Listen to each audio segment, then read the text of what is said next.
Well, good afternoon, good evening. My name is Dillard Boone. You've tuned in to the Avatar Face to Face. This is our community organization, which is part of the Avatar Foundation's Media Center.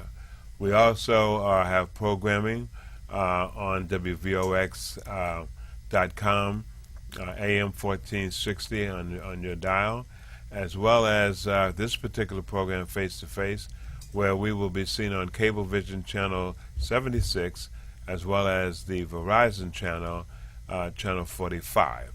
It can also be seen in Mount Vernon on the Time Warner channels on Thursdays, on Wednesdays, on Channel 18. We are blessed today to have some fantastic guests.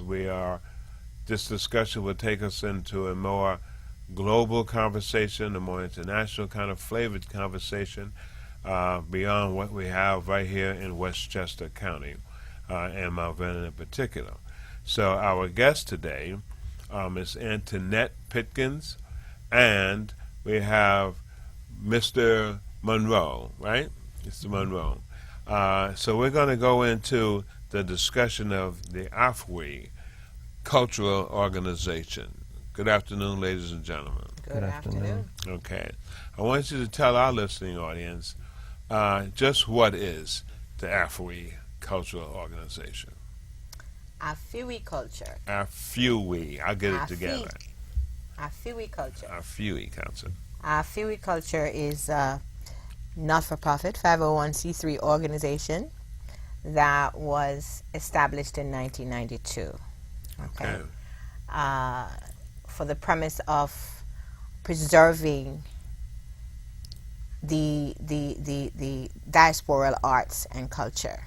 Okay, I'm from the theater, and so 20 years ago, I realized that the esteem was down in our community based on who and what we had access to in terms of arts and culture.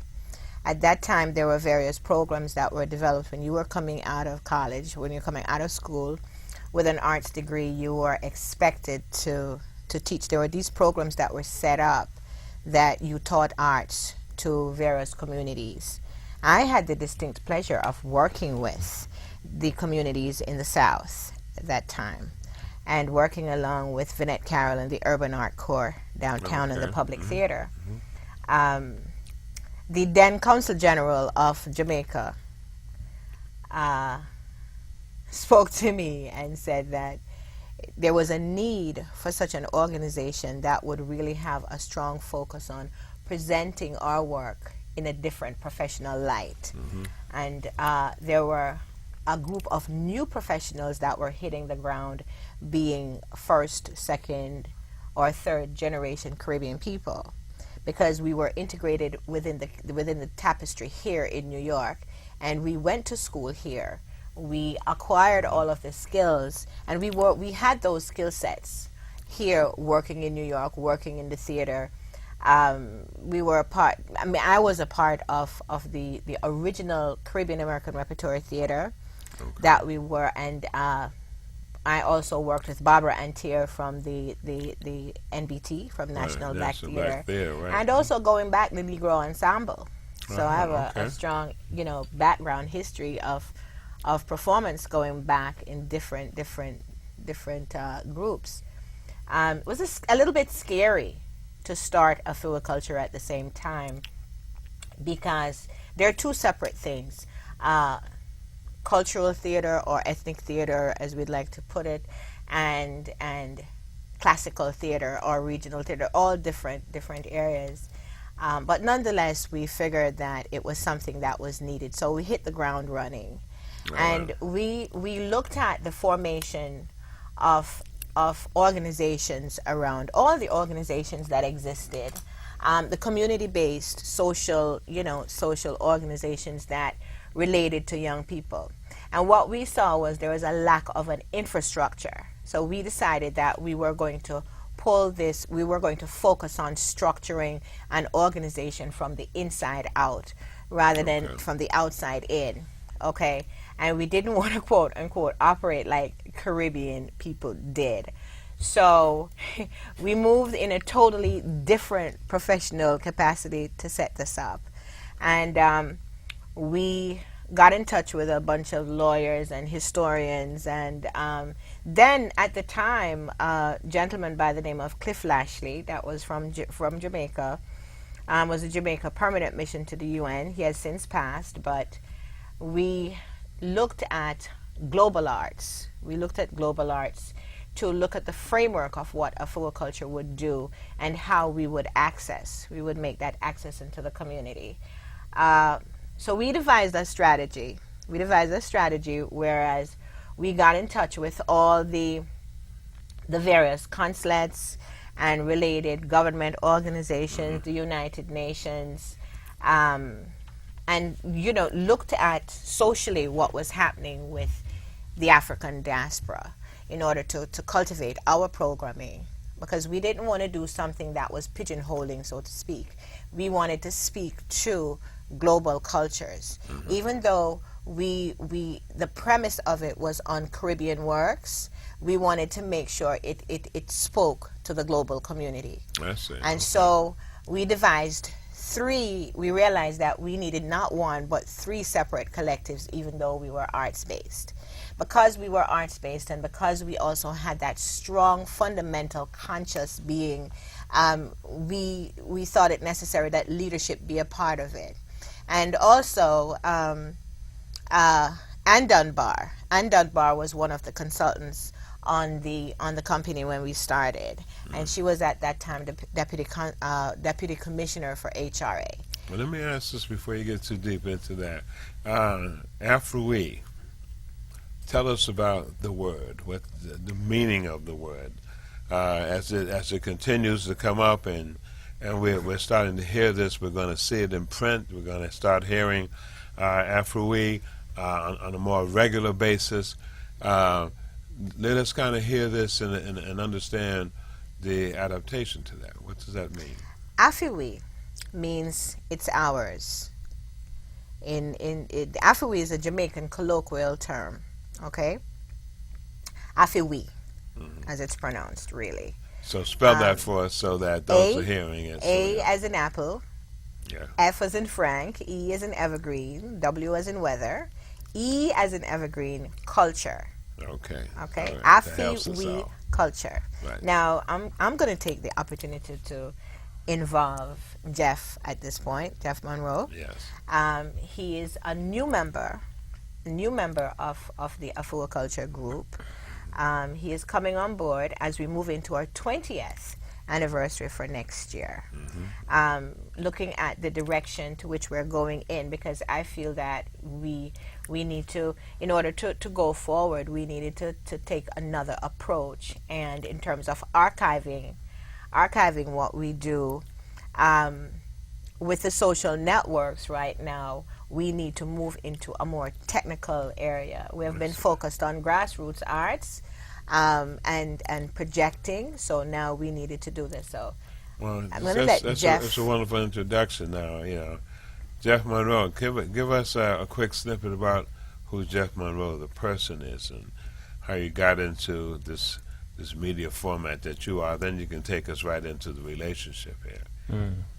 Well, I find it appropriate that we're going over some of the linguistic history in terms of what Afewi culture is, because that's precisely how I have come to do what I do. Okay. Professionally speaking, I'm a production technician. Most of my work is corporate, camera work, projection, audio work, for mostly conferences, meetings, large scale, small scale in New York. But my history and my training, whether it's been film or television, has, for me, always been more enjoyable when it's had social or even political awareness attached to it. And as you know, media is everywhere now, in all those realms. I'm a bit of an old schooler.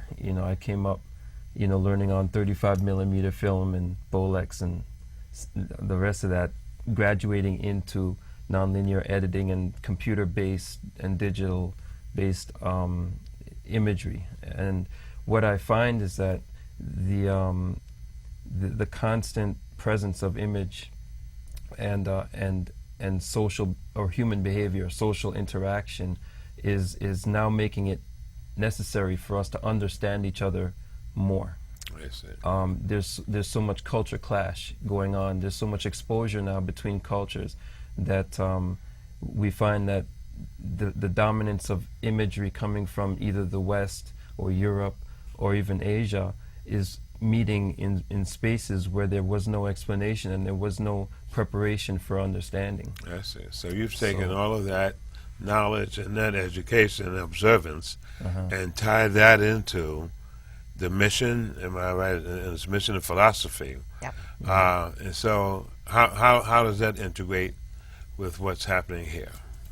Well, as a Fiwi, as the lingual or the more I suppose the more direct reference of Fiwi indicates, the nature of ownership of a culture, our culture, global and local, is not just Jamaican. And if anyone's been to Jamaica, you'll move around, you'll see people who look Asian, you'll see people who look European, even Indian, and if they open their mouth, they'll speak patois, or what we call patois, or the local Africanism, if you will, of the Jamaican language. And the African root of all these human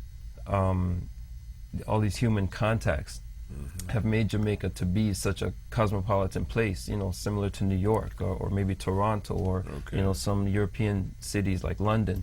You have all these cultures coming together, and you have an opportunity to now explain to each other who we each are. And for me, I'm myself born in Jamaica, but I find myself in the history of the African experience fortunate enough to understand other cultural backgrounds, understand all the cultural experience, so I can explain not just who I am in the history of being Jamaican, but more importantly, how it is I came to be in the context of other people and how they see me. So basically, the contribution I bring is being able to help execute what the creative or content-based materials that people like Antoinette bring to the table. We have all this creative energy, whether it's spoken word or vocalists.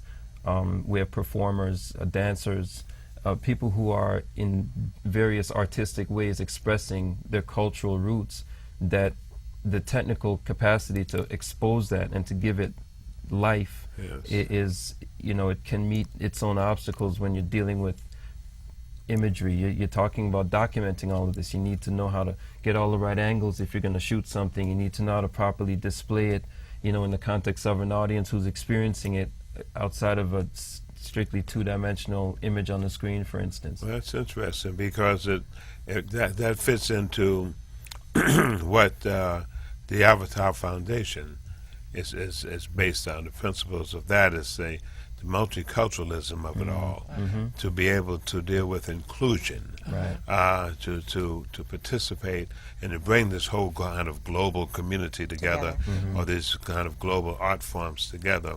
And we use the expression of cultural expression.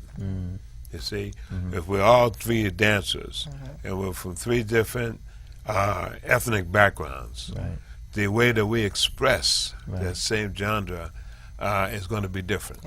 You see, so that as the world changes and community changes, we need to be able to be in a position to be able to be inclusive, to be able to have or allow folks the opportunity to express their culture, through whatever kind of genre their experience brings them to. Now, I want to kind of bring it back to a little bit about Afro-we. I'm trying to get it. Well, I'm going to expound on what you just said. To encapsulate it, it's very simple. The Jamaican coat of arms says, "Out of many we are one." Okay. And Afro culture basically means that too. In Afro culture, we like to say, to expand on what you're speaking of, in regards to the Avatar Foundation, it is to look at the unity in community. Right. Okay, to more look at the fact that we are more alike than we are different. That's true. That's And so true. and for every rhythm, what we do is we really focus on these rhythms. For instance, when we speak of Trinidad, and when we speak of Jamaica, we speak of the Maroons. Right. When we speak of the Maroons, people from Dominica also speak of the Maroons, and it's the same Maroon. If you want to experience the Jamaican culture in its raw form, the irony is you go to Panama.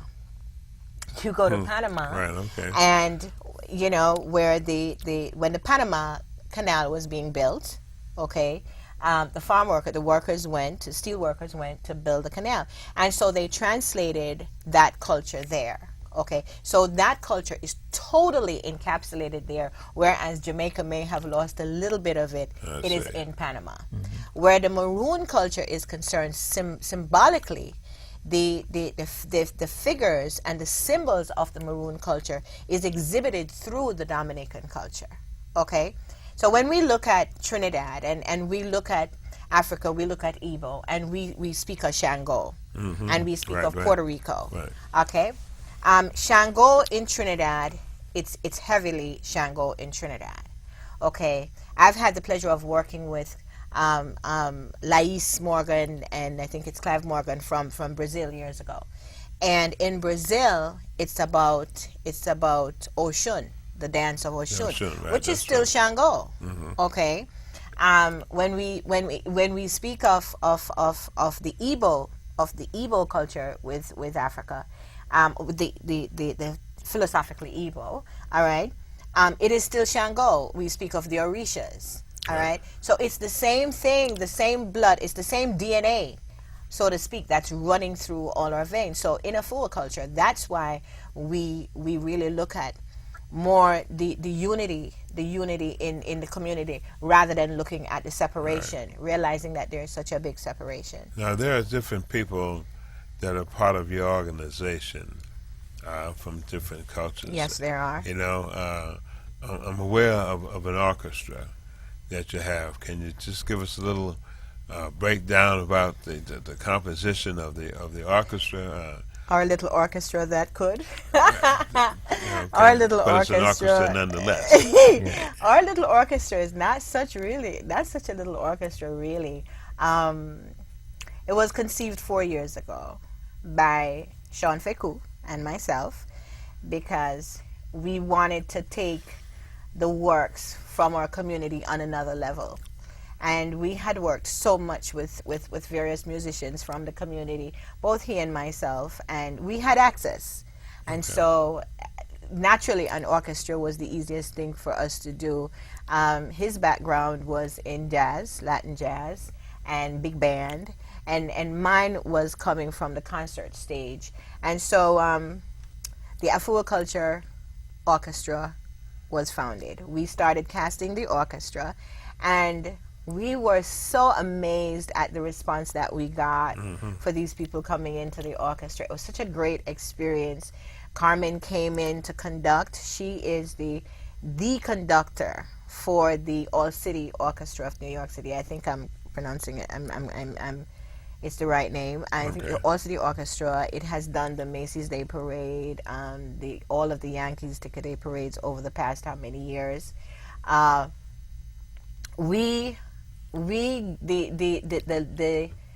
The Tito Puente, the old Tito Puente, the groups, the guys that played for for Tito Puente before he passed. Right. On some level, we have all worked with him, including myself. I had the pleasure of working with him a couple of times. Louis Balzo, Eddie Montalvo, and for the young kids out there, Jotan, the drummer from Aventura, which happens to be the Guinness's Book of Records fastest drummer in the world. Is that right? Huh?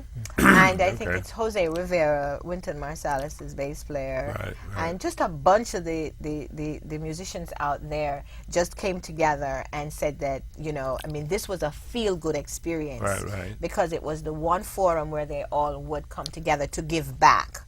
Okay, and it was giving back because what we did with this was we used the school orchestra and the kids that were performing at optimum level to come into creating this big band that we did, and the result was magnanimous. I mean, we were very proud of the result. We have been asked in the past to perform, you know, on other stages, but I usually say we're not ready for prime time.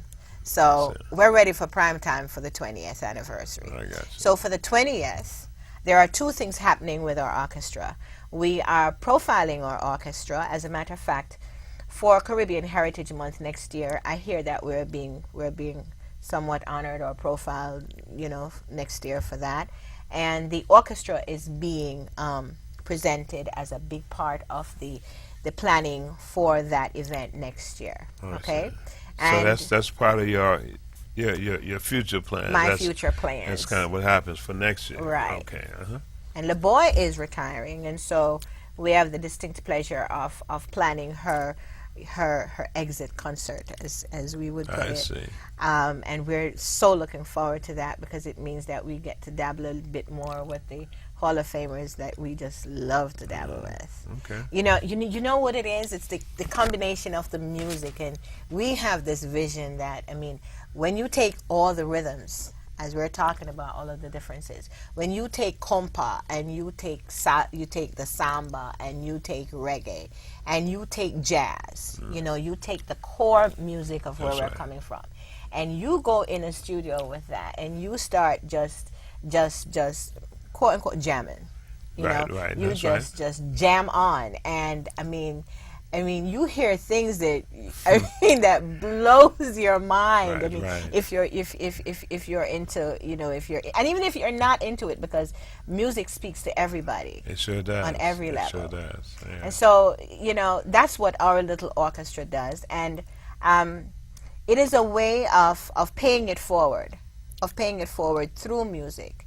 You know, because if not for doing this, a lot of the young kids right now would not know of a Tito, you know, would not know of a Bob Marley, would not know of Monk, would not know of anybody out there if we don't use music and we don't use the arts as a medium to pay this forward, and that's what we do. Well, kind of looking at that big picture, that sounds like a very exciting kind of plan, a very creative plan. What is it that you have in mind immediately? What's happening with Afwe? Okay, immediately. It's a mouthful, right, Jeff? Yeah. So we don't have a lot of time, but just kind of. It's ultimate. It's Ultimate Jamaica 49 People's Bash. Say that one more time. That's a mouthful. Ultimate Jamaica 49 People's Independence Bash. Okay? And that is being done on August 13th. Of this year? Yes, of this year, 2011, at the Eastwood Manor. Okay. In the Bronx. It's what's the address? It's 3371 Eastchester Road in the Bronx. Right.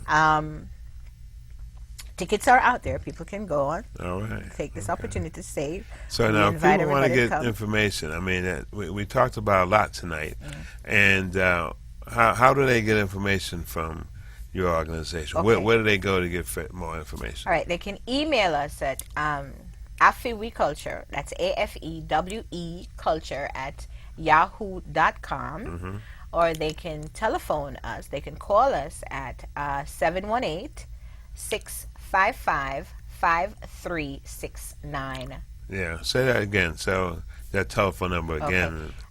It's AFEWE Culture, AFEWE Culture at yahoo.com.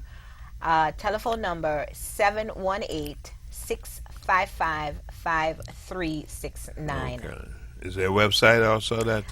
Unfortunately for us, we're having a little technical difficulty with the website right now. Okay, yes. I can understand it. So please just email or call us, or they can write to us at AFEWE Culture, 3992 White Plains Road in the Bronx. Okay. And that's zip 1046 7.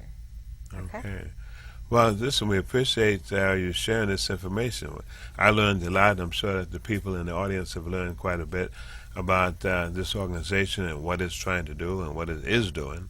And we want to ask people to tune into our website, the Avatar Foundation. We will create this link, so there'll be an additional way to get information through the avatarfoundation.org and look at how we can begin to share this information.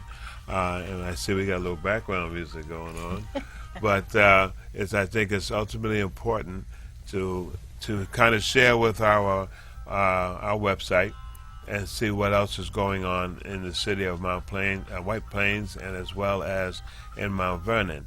The real thing is that I want to share with everyone that is looking that there had been some discussion that there was not going to be a Summer Breeze concert series in the city of Mount Vernon.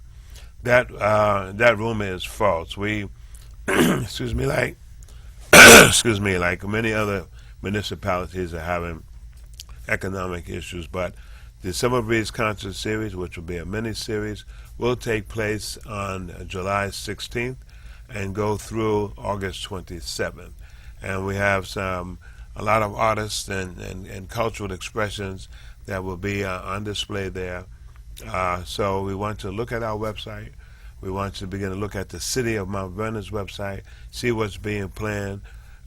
We in turn are talking about doing some collaborations as we go forward. And we can also be found at area code 914-664-7970. And again, it's avatarfoundation.org. We are again on WVOX on 1460 AM, and you can see us as we're on our radio at WVOX.com. We are worldwide. With that, we want to thank you and have a good evening.